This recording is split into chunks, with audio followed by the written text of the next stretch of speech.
에스겔 1장 4절에서 14절. 내가 보니 북쪽에서부터 폭풍과 큰 구름이 오는데 그 속에서 불이 번쩍번쩍하여 빛이 그 사방에 비치며 그 불 가운데 단 새 같은 것이 나타나 보이고 그 속에서 네 생물의 형상이 나타나는데 그들의 모양이 이러하니 그들에게 사람의 형상이 있더라. 그들에게 각각 네 얼굴과 네 날개가 있고 그들의 다리는 곧은 다리요 그들의 발바닥은 송아지 발바닥 같고 광낸 구리같이 빛나며 그 사방 날개 밑에는 각각 사람의 손이 있더라. 그 네 생물의 얼굴과 날개가 이러하니 날개는 다 서로 연하였으며 갈 때에는 돌이키지 아니하고 일제히 앞으로 곧게 행하며 그 얼굴들의 모양은 넷의 앞은 사람의 얼굴이요 넷의 오른쪽은 사자의 얼굴이요 넷의 왼쪽은 소의 얼굴이요 넷의 뒤는 독수리의 얼굴이니 그 얼굴은 그러하며 그 날개는 들어 펴서 각기 둘씩 서로 연하였고 또 둘은 몸을 가렸으며 영이 어떤 쪽으로 가면 그 생물들도 그대로 가되 돌이키지 아니하고 일제히 앞으로 곧게 행하며 또 생물들의 모양은 타는 숯불과 횃불 모양 같은데 그 불이 그 생물 사이에서 오르락 내리락 하며 그 불은 광채가 있고 그 가운데서는 번개가 나며 그 생물들은 번개 모양같이 왕래하더라. 오늘 말씀의 제목은 지금도 일하시는 하나님입니다. 지금도 일하시는 하나님. 이제 저희가 새벽 기도의 시간에 에스겔을 쭉 살펴볼 텐데 지금 이제 에스겔 1장 4절에서 14절 말씀 오늘 살펴보도록 하겠습니다. 우리가 뭐 한 절 한 절 그 의미를 다 이 시간에 다 살펴볼 수는 없고 이 내용 가운데 하나님께서 주시고자 하는 그런 메시지를 좀 살펴보면서 말씀 상고하도록 하겠습니다. 바벨론에 이제 포로로 끌려간 이 유다 백성들이 지금 매우 슬픈 상태에 있을 것이고 좌절되고 또 기가 많이 죽어 있는 상태였을 것입니다. 반면 이 자신들을 포로로 삼고 있는 이 또 괴롭히는 이 바벨론이란 나라는 매우 지금 번성하고 또 그 문명이 찬란하고 또 강대한 것을 보고 이 포로로 잡혀온 유다 백성들이 미혹을 받기도 하고 또 신앙적으로 상당한 그런 갈등이 있는 상태일 것 같습니다. 이런 어려운 때에 이 에스겔에게 지금 하늘 문이 활짝 열려서 하나님께서 이상을 보여주시고 있는 그런 시점입니다. 그 1장 1절이 그런 말씀이에요. 네, 하늘이 열리며 하나님의 모습이 내게 보였다. 이제 에스겔이 아마 그런 강가에서 그발 강가에서 이런 자신의 백성들과 자신의 조국의 이런 어려움을 생각하면서 기도하고 그렇게 나아가고 있을 때였습니다. 그렇게 기도할 때 하나님의 환상이 이상이 에스겔에게 비쳤을 때 보여졌을 때 얼마나 큰 위로와 격려를 에스겔이 받았겠습니까? 저희들도 기도하다가 하나님의 뜻을 깨달으면 얼마나 큰 위로와 또 힘을 받습니까? 에스겔도 아마 그러한 지금 마음이었을 겁니다. 에스겔이 슬프고 암울한 그런 시대 가운데 이 하나님의 이상을 보게 되었고 또 깨달았으니 참으로 큰 위로를 받았을 텐데 이 에스겔 1장이 그래서 이 하나님의 이상의 내용 그 내용이 쭉 기록이 되어 있습니다. 사실 이 에스겔 1장 이 내용의 이 이상이 어떠한 의미일까 정확히 알 수가 없습니다. 칼빈도 이 말씀이 무슨 의미냐 자기에게 물어본다면 나는 이해하기 어렵다 고백할 수밖에 없다 이렇게 그가 말했습니다. 그러나 모든 성경은 하나님의 감동으로 된 것이기 때문에 우리가 교훈과 책망과 바르게 함과 의로 교육하기에 유익하다고 디모데후서의 말씀을 알고 있지 않습니까? 그렇기 때문에 하나님께서 이 에스겔에게 보여주신 놀라운 이상이 어떠한 목적이 있다는 것을 우리는 깨달아야 하는 것입니다. 하나님께서 에스겔에게 이 놀라운 이상을 보여주신 목적은 포로가 된 이 유다 백성들을 위로하는 목적도 있었을 것이고요. 또 이 어려운 상황 가운데서 유다 백성들이 왜 포로로 잡혀왔을까? 그것을 신앙적으로 일깨우기 위한 목적도 이 하나님께서 이상을 보여주신 그런 목적 가운데 하나였을 것입니다. 그럼 지금 이 에스겔에게 보여진 이 1장에서 하나님의 이상이 어떤 그런 의미를 담고 있을까 몇 가지 살펴보겠는데요. 지금 1장 4절 14절 말씀을 쭉 읽어보고 또 내일 또 내용을 계속 이어서 살펴볼 텐데, 지금 네 생물의 형상이 나타나고 있습니다. 네 생물의 형상이 나타나고 또 그 네 생물의 얼굴이 각각 네 개였음을 우리가 알 수가 있습니다. 그래서 앞면은 사람의 얼굴, 뒷면은 독수리의 얼굴, 또 오른쪽은 사자의 얼굴, 그리고 왼쪽은 소의 얼굴이었습니다. 그리고 이 네 생물들이 다 네 개의 날개를 가졌어요. 네 개. 그리고 또 두 날개는 서로 연결이 되어 있습니다. 또 나머지 그 두 날개로 지금 몸을 가리고 있습니다. 그리고 각각 그 네 날개의 밑에는 사람의 모양의 손이 있었습니다. 전체적으로 이 생물의 모양은 횃불 같았고 또 빠르게 움직이고 있다고 말씀하고 있습니다. 얼마나 빠른지 번개같이 왕래한다. 이 네 생물이 무엇일까?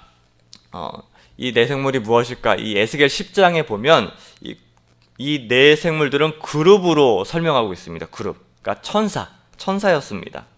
그러니까 에스겔이 본 이 이상에서 천사들이 빠르게 왕래하면서 일을 하고 있었던 것입니다. 그런데 이 천사들의 전체적인 인상은 사람처럼 보였다. 네, 이렇게 지금 에스겔 1장에서 그 생물의 이상을 지금 묘사하고 있습니다. 이 네 얼굴과 네 날개를 가진 이 천사들은 하나님을 수종드는 그런 피조물, 천사였습니다. 1장에 지속적으로 나오는 이 넷의 의미가 천사의 숫자를 얘기하는 것인지 아니면 상징적인 숫자인지는 알 수가 없습니다. 왜냐하면 분명히 다른 성경에는 이 천사들의 숫자가 천천만만이다 또 이렇게 기록하고 있잖아요. 그래서 이 하나님께서 이 에스겔에게 이상으로 이 천사들의 이런 모습, 또 천사들의 그런 활동하는 모습을 왜 보여주셨을까? 이것은 아마 당시 상황과 밀접하게 연관되어져 있다고 보여집니다. 지금 유다 백성들이 바벨론의 포로로 잡혀와 있는데 지금 유다 백성들을 포로로 잡고 있는 이 바벨론의 나라의 그런 위상과 또 군대의 수가 몇십만 혹은 몇백만이나 되는지는 모르겠지만 하나님께서는 천상에서 이 천사 군대 천천만만을 거느리고 계심을 보여주고 있는 것입니다. 그래서 이 천천만만 이 천사의 군대 가운데 가장 능력 없는 천사를 보낸다 할지라도 바벨론의 그 많은 군대를 하루아침에 멸망시킬 수 있는 것입니다. 그러니까 이러한 천사들의 이상과 또 이 천사들의 모습과 이 천사들의 활동하는 그런 모습을 보면서 에스겔은 큰 힘과 위로를 받을 수 있었던 것입니다. 그러한 부분이 오늘 1장에서 나타난 이 이상의 모습을 통해 에스겔에게 주시고자 하는 메시지가 있었던 것입니다. 이것을 통해서 우리가 알 수 있는 것은 지금 에스겔 1장에 나오는 이 이상들, 특별히 이 천사들은 지금 모두 무엇인가 바쁘게 활동하고 움직이고 있습니다. 쉬는 존재가 하나도 없어요. 지금 1장 4절에도 보면요, 북쪽에서부터 폭풍과 큰 구름이 오고 있다. 지금 자연계도 쉼없이 일하고 있습니다. 네. 또 내 생물도 얼마나 바쁘게 일하는지 13절, 14절에 보면 그 움직임이 번개 같다고 말씀하고 있습니다. 또 내일 살펴보겠지만 그 바퀴도 내 생물과 함께 일하고 생물들은 큰 물소리를 내면서 날아다닙니다. 자, 이 자연계 또 천사들 이것들이 왜 이렇게 바쁘게 움직이고 활동하고 있습니까? 바로 하나님께서 이들에게 명령하시고 이들이 활동하게 하신 겁니다. 그러니까 우리 하나님께서는 이처럼 일하시는 하나님이세요. 일하시는 하나님이십니다.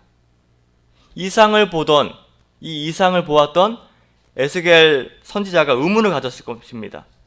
하나님, 왜 우리가 포로가 되었는데 이렇게 어려운 가운데 있는데 본인은 선지자인데 선지자의 역할도 감당하지 못하고 있는데 하나님께서는 왜 이 상황 가운데서 잠잠하십니까? 아마 그발 강가에 앉아가지고 에스겔은 그런 생각을 했을 것입니다. 근데 이 이상을 통해서 에스겔은 깨달은 것입니다. 하나님께서 잠잠히 아무 일도 하시지 않는 것이 아니구나. 우리 하나님께서는 지금도 일하고 계시는구나. 이 이상을 통해서 에스겔은 깨달았던 것입니다. 하나님께서는 그것을 에스겔에게 보여주고 싶으셨던 것이에요. 내가 잠잠히 있는 것이 아니다. 내가 지금도 일하고 있다. 내 천사들이 부지런히 왕래하고 있다. 내 목적을 지금도 이루어가고 있는 중이다. 그것을 이 이상을 통해서 에스겔에게, 특별히 답답해하는 에스겔에게 보여주셨던 것입니다. 하나님께서는 지금도 일하고 계십니다. 그렇기 때문에 하나님의 백성들인 저희들도 일해야 하는 것입니다. 나는 직분이 없어서 못한다. 얼마든지 할 수 있습니다. 직분을 받지 못했다 하더라도 하나님께서 맡겨주신 위치에서 또 환경 가운데서 우리는 열심히 일해야 합니다. 왜냐하면 우리 하나님께서 일하고 계시기 때문에 그래요. 하나님뿐만 아니라 보좌에 앉으신 우리 예수님께서도 지금도 여전히 일하고 계십니다.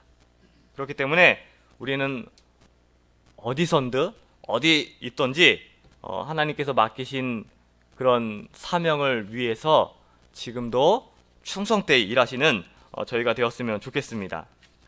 또 오늘 말씀을 통해서 우리가 깨달을 수 있는 부분은 우리 하나님께서는 제한받지 않으세요. 제한받지 않으시는 하나님이세요. 지금 유다 백성들은 또 에스겔 선지자는 속으로는 여기는 이스라엘 땅도 아니고 이제 더 이상 성전도 없고 더구나 우리는 지금 포로가 된 상황이기 때문에 하나님인들 어떻게 하실까? 하나님은 능력이 없으시기 때문에 우리가 이 바벨론 땅에 잡혀와 있는 것이 아닌가, 그런 생각들을 하면서 낙심했을 것입니다.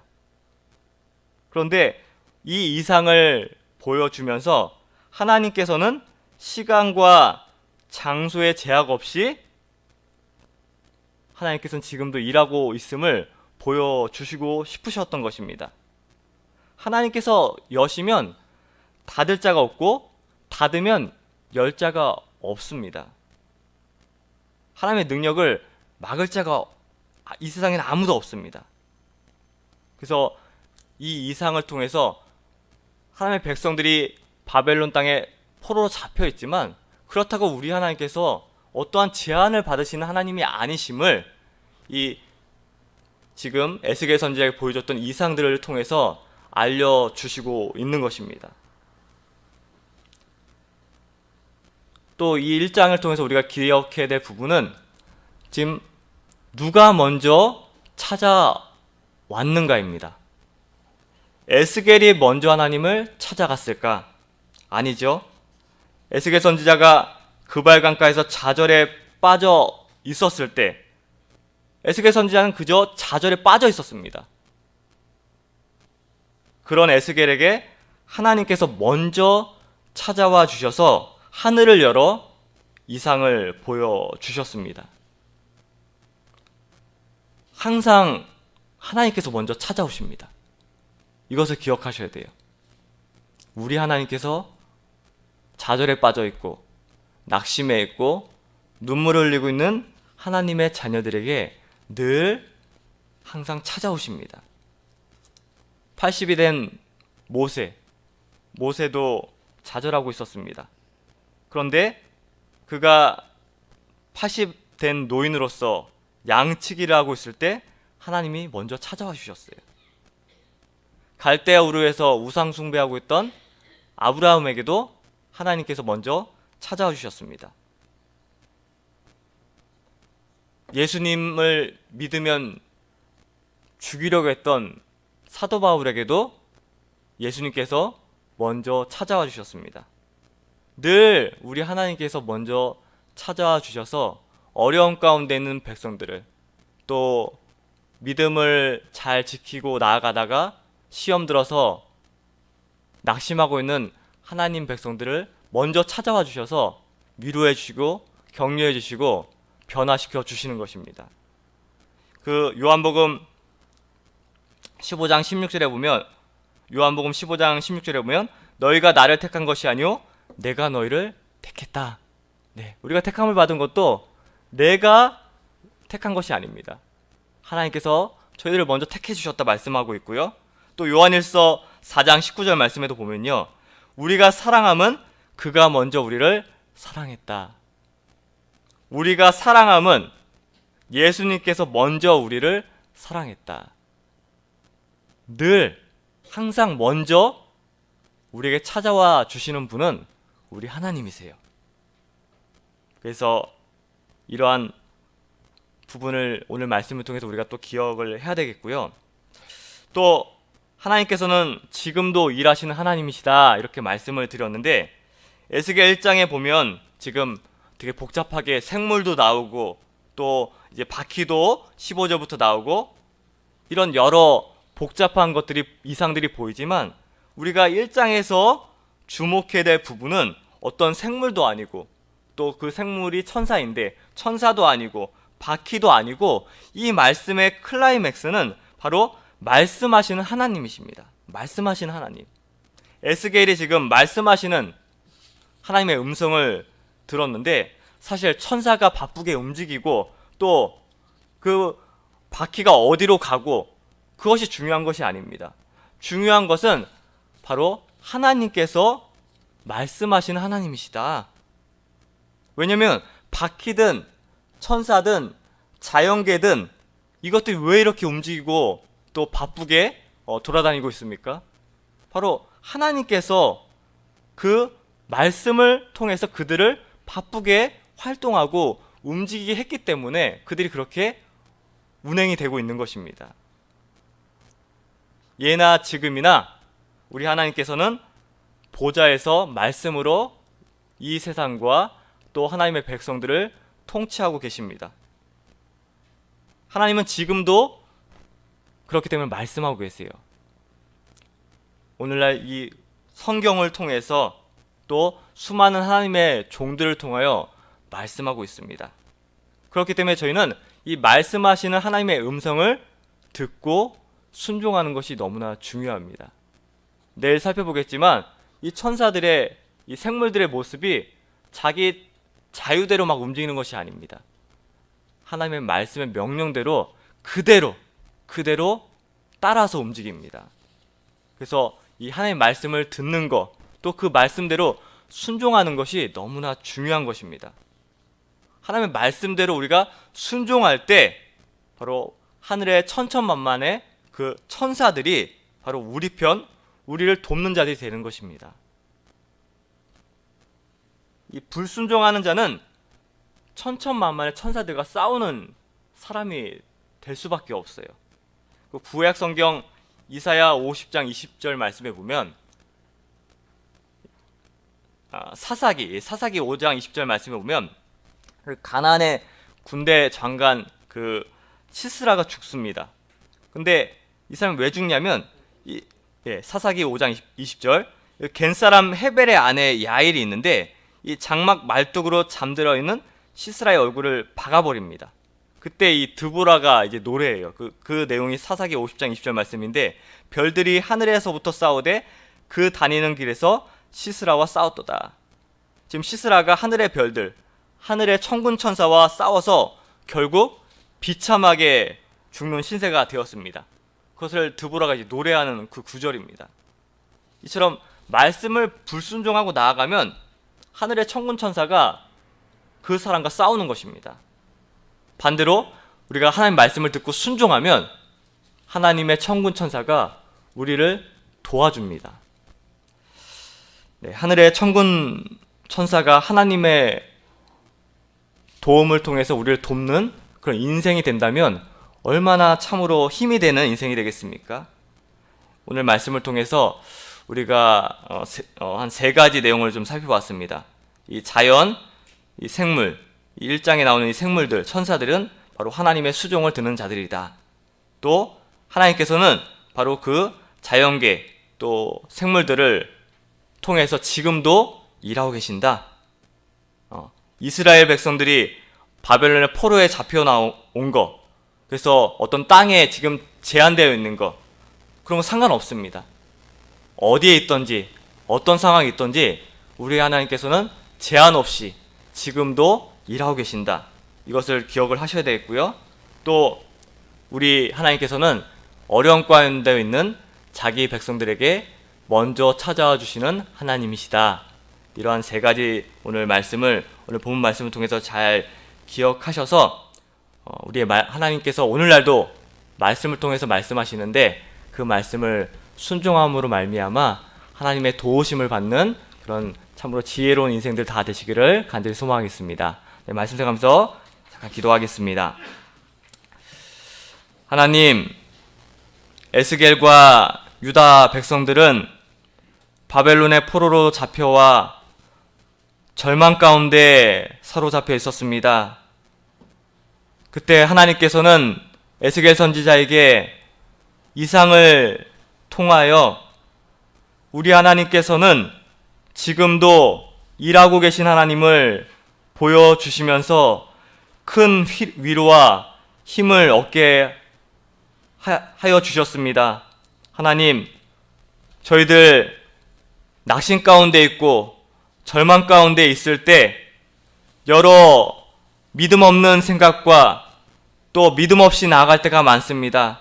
하지만 저희 영적인 눈을 뜨게 해주셔서 아무리 어두움이 있고 아무리 저희들이 처해 있는 환경이 참으로 환난 가운데 있다 할지라도 바로 지금도 하나님께서는 일하고 계시고 또 하나님의 뜻이 지금도 이 어려운 상황 가운데서도 이루어지고 있음을 깨닫고 더욱더 하나님께 소망을 두며 먼저 찾아와 주시는 하나님께 우리가 나아갈 수 있는 또 깨달을 수 있는 저희들의 신앙이 될 수 있도록 주님께서 붙잡아 주시옵소서. 이번 한 주도 하나님께서 함께하여 주시고 또 늘 심령천국을 이루며 또 하나님의 위로를 받으며 사는 귀한 한 주 되게 하여 주시옵소서. 감사드리오며 예수님의 이름으로 기도하옵나이다. 아멘.